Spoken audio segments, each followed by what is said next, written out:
Welcome back to Grammar Grade 10. This is Unit 9, Lesson 62, and today we open the usage glossary, the running list of word pairs that look alike, sound alike, and get swapped by writers every single day. We'll walk the alphabet from A all the way to altogether, except and accept, affect and affect, a while and a while, already and already. Each one gets a rule, a memory hook, and a worked example. Let's begin. Let's start with the smallest pair in the whole glossary, and the one people still trip on, a and an. Here's the rule most of us half remember. Use a before a consonant, and an before a vowel. That's close, but it misses the real point. The choice depends on the sound that follows, not the letter on the page. Say these out loud. A basketball, a heart, a unicorn. Basketball and heart begin with consonant sounds, so of course we use a.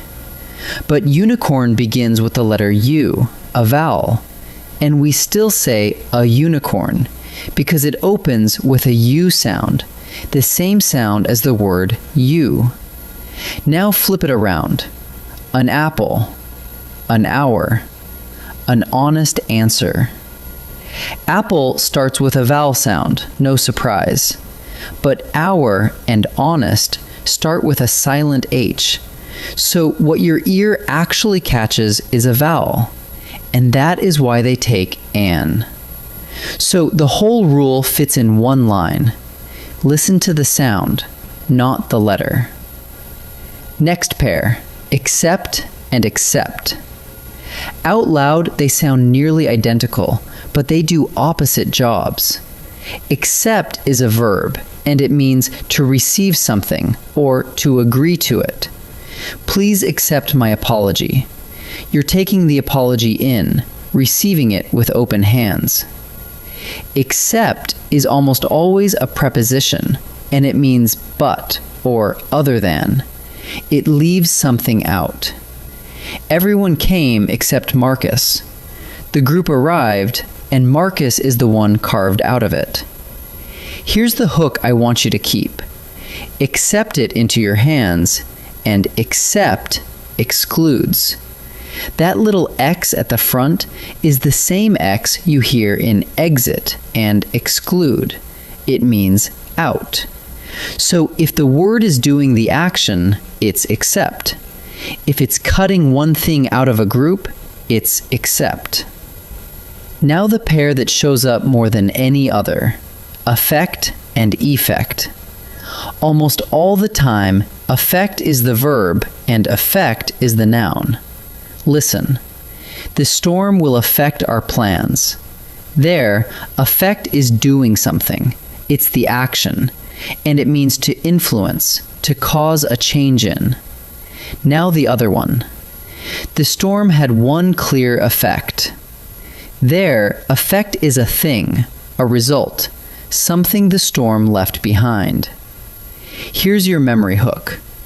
Affect is action, and effect is the end result.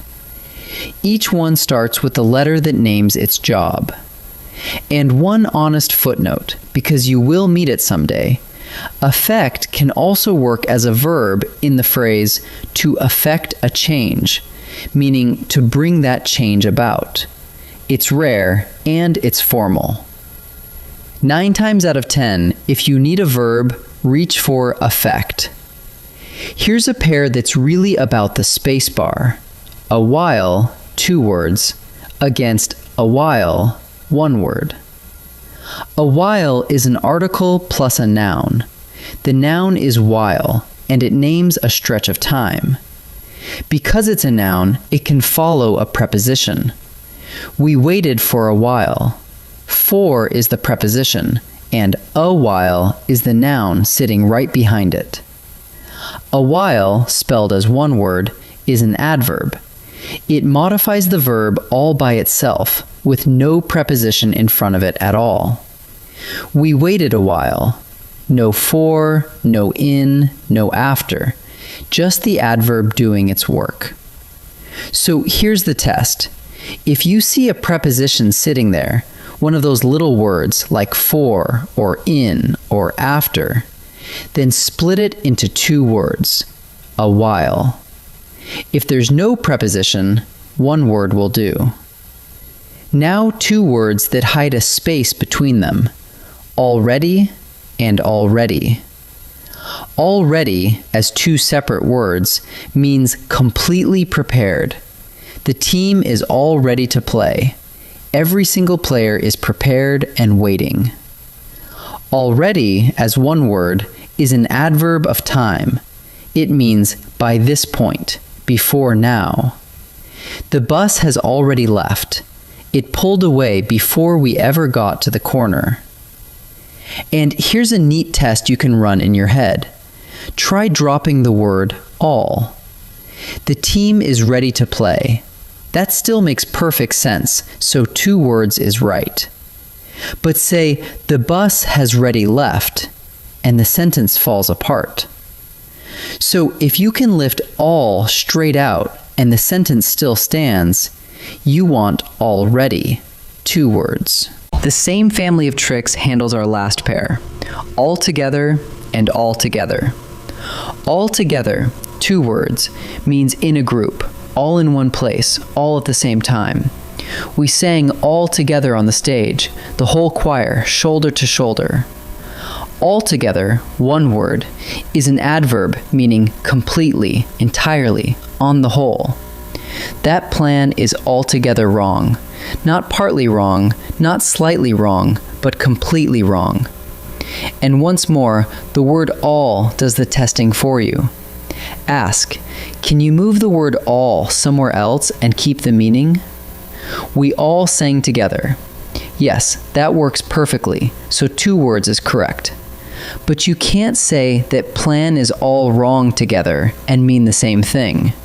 If all refuses to move, the word you want is altogether. Before we practice, let's clear 4 expressions out of your writing for good. First, ain't. It simply isn't standard English. Depending on the sentence, write is not, are not, or am not.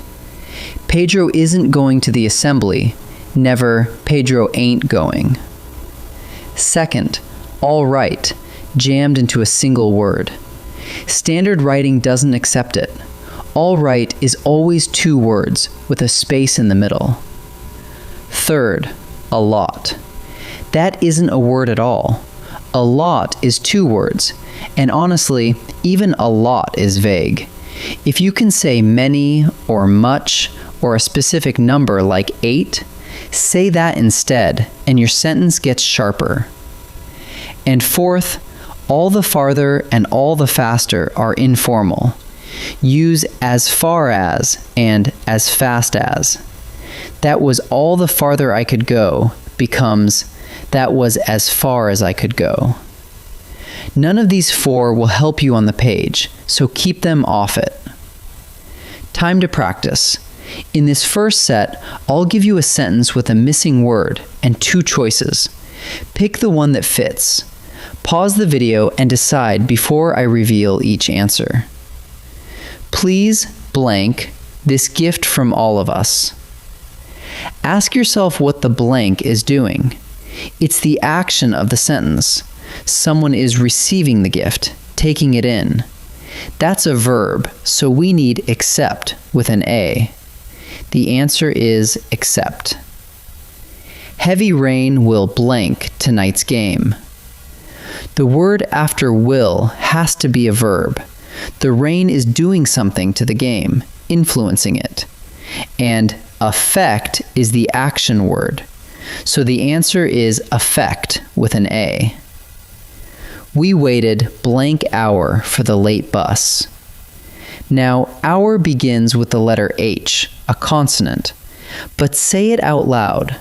The H is silent, so what your ear actually hears is a vowel sound, ow. Follow the sound, not the letter. The answer is an hour. In this second set, every question comes down to a single space. One word or two. Use the tests we built. Try dropping all, try moving all, and choose before I answer. Spring has blank arrived in the valley. Try the test. Drop the word all. Spring has ready arrived? That's nonsense, so two words can't be right. The sentence means spring has arrived by this time, before now, and that's the adverb. The answer is already, one word. That report was blank too long. Does it mean the report was in a group? No, it means the report was completely too long, entirely too long. That's the adverb of degree. The answer is altogether, one word. My audition went blank, but I'm still nervous. This one is a straight rule, no thinking required. All right, squeezed into one word, is not standard English. It is always, always two words. The answer is all right. Let's gather up the glossary. First, a and an follow the sound, not the letter. A unicorn, because it opens with a U sound, and an hour, because the H is silent. Second, the meaning pairs. Accept means to receive, while accept leaves something out. And affect is the action verb, while the effect is the end result. Third, when the only difference is a space, test it. Drop the word all, or try to move it. Already is completely prepared. Already means by this time. Altogether means in a group. Altogether means completely. And keep ain't, all right, and a lot off the page entirely. In our next lesson, we'll pick the glossary back up and keep walking through the alphabet. I'll see you there.